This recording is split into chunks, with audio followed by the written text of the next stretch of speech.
Welcome to the garden tour that I filmed May 31st. This is one of my three apple trees, and it's in full bloom, and the insects are buzzing and absolutely loving it.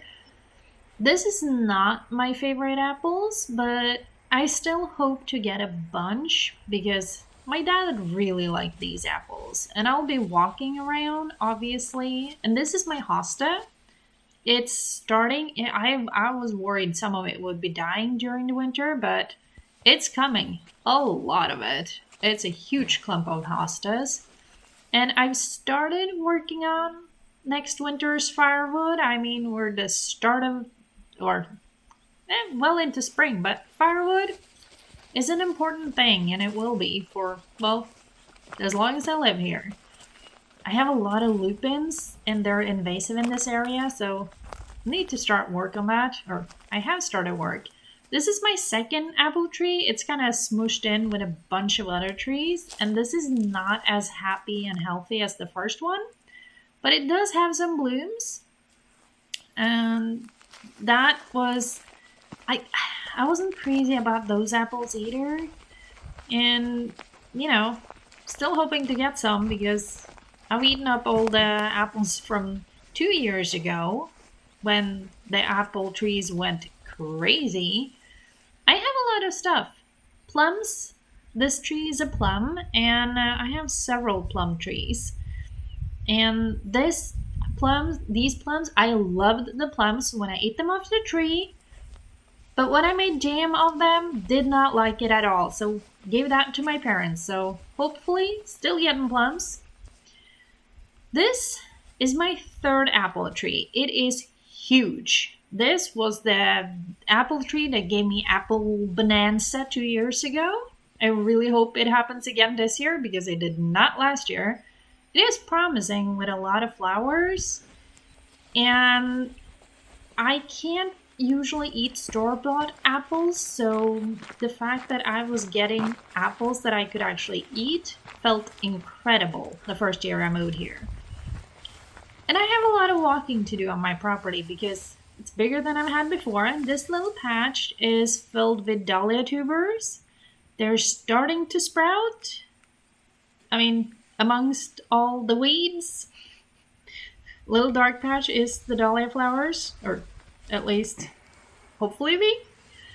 And then we have a little bit of strawberries between all the weeds. It has finally started to blooming the strawberries. I need to kind of like protect them from deer and the rabbit that I've been seeing lately, but eventually, hopefully, things will work out.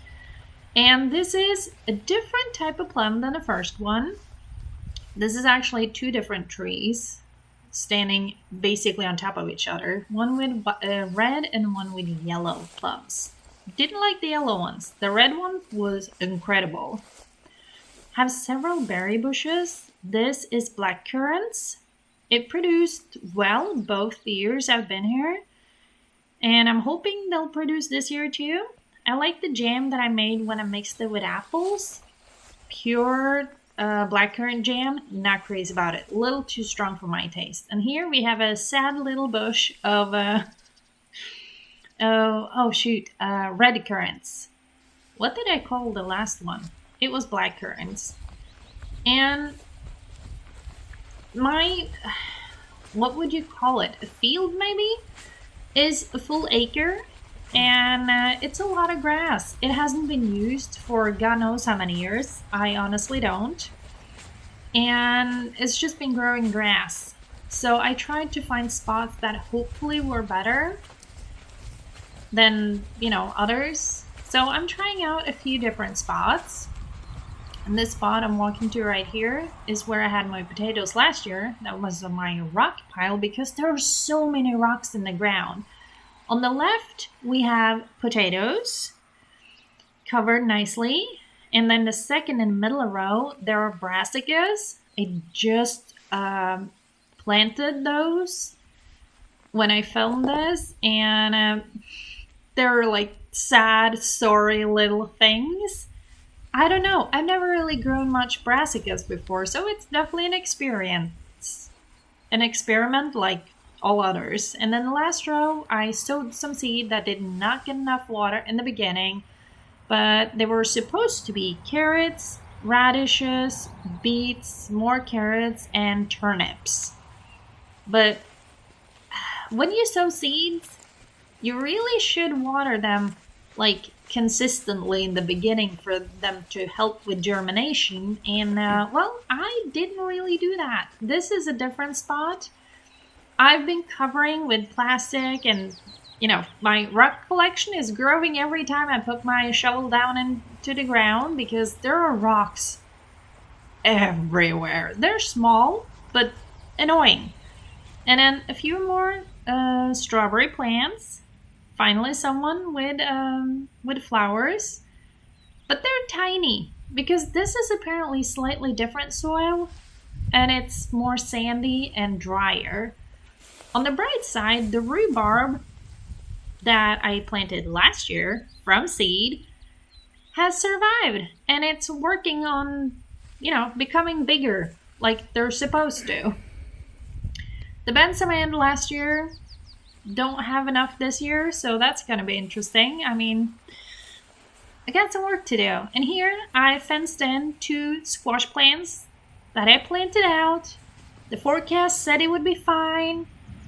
The weather said, nah, we're going to make it cold to basically freeze the squash plants. So that's why they're very, very sad and sorry. And luckily, I have 2 more, so I'm going to plant out later. Hopefully not freezing them. And next bed here is peas and beans and some marigolds. Or at least the seeds of those are in that bed. And 2 strawberry plants that actually are fenced in. So, the deer won't get to those 2 specific plants at least. You gotta work on it. It takes time. Making a garden from like a field of grass takes time. I've tried planting out some parsley, and some of them got stepped on by deer. And some of them hopefully survives. And then I have bush carnations. Is that the right word? I think so. I started them from seed last year. They haven't bloomed yet, so they survived, so that's good. The marigolds I planted out also got frosted. The chamomile did survive the partial frost, so that was a nice touch of them. And the calendula. I only had 1 for some reason. I tried to start more, but they didn't. But the marigolds, oh my lord, it must have been frost because, yeah. And the straw-covered beds, I have put potatoes in those. Keep my fingers crossed that I've been watering enough because that is an issue, watering. But yeah, continue. Like, the marigolds, what happened? Frost. That was unfortunate. They're like mostly dead. For some reason, though, the one nasturtium might have survived, but it's hard to tell. And then you have wild carrot, which is apparently a flower. I got seeds for Christmas for that one, so I'm trying it out. Tiny, tiny, tiny little sunflowers. They've also been stepped on by deer. I need to fence everything, even if the deer don't eat them as much, but what can you do? Tiny bit of lavender. Don't know if that's gonna work.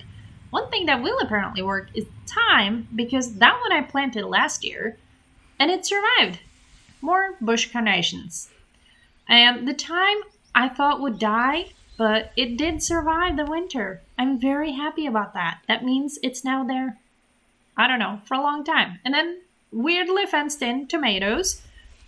I fenced them in a way that I won't be able to get to them unless I rip the fence down. But I was in a hurry. I was exhausted. I did what I did. I'm going to regret it later. I kind of already do. But, I planted my tomatoes outside. And then we have some pretty bushes with flowers. See the purple? That's the lilac. This one, I just looked up the English name and I've already forgotten it. Sorry about that. It's supposed to be edible. I've never tried it. And I hear it's not super great, but the lilac, oh my gosh, it is so beautiful. It's gonna be like bright purple. I mean, you can see it. More plums, big plum, very very tall, impossible to pick. And then another beautiful bush that yet again I don't actually that one I don't know the Norwegian name on either, so I have no idea what that is. If you can tell me, that would be great. I could learn something. Would appreciate that. And luckily there is a ladybug. Those are needed because you never know. And there are ants running everywhere. It's a little unfortunate. And this is one, two, three. That's the fourth type of plums I have on my property. Because why not? And then I've set up a little station for myself because there's a lot of garbage on my property. So this is where I sit. I can sit outside when it rains because it's a roof over it. And I fill some soil in these little plastic things. And then I have it dry out. And then I pick out all the little tiny white pieces that are polystyrene balls. And that garbage is not just polystyrene. It's plastic. It's cutlery. I've found knives and forks and spoons and broken glass. And check out my lilac bush. Although you can't really see it in its full glory because it's a little bit later than the other one. I don't know why. And it doesn't seem as excited this year. I don't know why either. It's a lot I don't know. On the corner here was a blackcurrant bush. And then, as you can see, there is stuff everywhere. Like, there are so many piles and garbage. And it used to be minks on this place. And I mean, look at this. It's everywhere. I am working on tidying it up, but it's gonna take forever. And the reason it's gonna take forever, part of it is here. Do you see all the little white dots? Do you see them? Do you see them? I mean, look at that.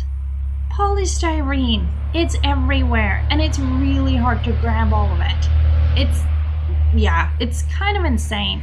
And it's also so much broken glass there. It's like, I don't know what the heck someone was doing here before me, but I mean, yeah, I'm working on it. I'm doing as best as I possibly can, trying to pick as much garbage and put it in a garbage bin to get it off my property as possible. But it is difficult when it's so much and it's so small, some of it. But luckily, we have pretty things too to look at. This cute little white flower. Don't know what it's called, but it's pretty. And it's a lot of places. And one more space here. That's the mink house that has not been in production for God knows how long. I have no idea. And it is, as several other places on my property, unfortunately, filled with garbage. On the bright side, I have actually been able to use some of the things, like some of the netting, and I found some chicken wires that I used to fence in my squash and my tomatoes. But I mean, look at this mess. It's gonna take me a while to clear out and tidy up and all that. But yeah, it's a lot of work to do. It's a work in progress, no doubt about that. But you gotta do a little at a time. It's not possible to do everything in one go. So do a little at a time and be happy with whatever I do. That's kind of been my goal lately, to not admit defeat, but accept the fact that I can't do everything, but I can do as much as I can. And this is a bit of a mess, but also not. The container, my dad built it for me, but I also brought some more blackcurrants. It was kind of random, and chives. I have more chives on my property, so I didn't really need that. And 2 trees in here The one with needles was intentional, the other one was not. And this, my dad made it for me. I put the plastic in. It's not done in a good way. Also, I totally wished I had more hands when I did that because, yeah. That's one that I'm pretty sure I know what it is. I'm fairly certain that is spinach because I did do that. I don't know what that is. I thought it was marigolds, but now I don't think so. But in this, I planted two different salads and some flowers. But maybe salad, maybe not. I just took soil from a different part of my property and popped it in. So, you got a lot of weed seeds in here. Weeds are basically just stuff growing somewhere you don't want it to grow. And another one of my projects, fix up and paint all the stuff. That's the definite project. And I sowed some pansies from seeds. And don't worry, I watered this one right after I did the tour. But, they're coming. And then we have dwarf cherry tomatoes. I've had those before. And I'm not a tomato fan, but those I actually kind of liked. So I have one in each pot. I'm hoping it's going to be good. But, that the last one looks a little sad, a little small. And then we have the bunch of plants that are getting adjusted to the outside world. Tomatoes, they're long and lanky, different brassicas, Brussels sprouts, cauliflower, and what's the last one? Broccoli. And a dead lavender, because it kind of fried in the sun one day. I just haven't switched it out because it's a lot to do. And then one of my last two remaining squash plants. A squash plant that actually is currently alive. Not like the first two that unfortunately died in the frost. And I might be getting squash.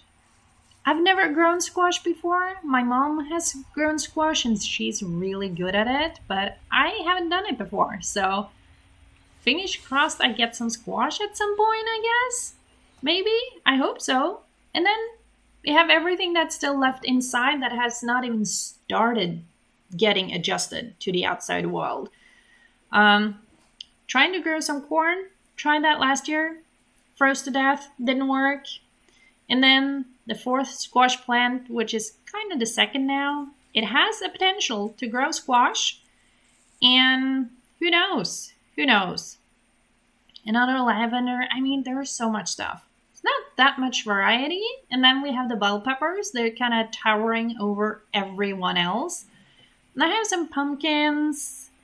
And I repotted something. And then the pumpkin seed decided to, germinate after all. Even though we hadn't in the beginning. So it's a process. It's a learning process. Pumpkins are fun because I've never tried those before and never made that happen. And also, a long cantaloupe. Who knows if that's going to survive. Last thing that I haven't tried before is cucumbers. And I might be getting one tiny little cucumber on each plant. So that was the tour, my garden tour. And I hope you enjoyed it. Thank you so much for watching and I'll see you in the next time.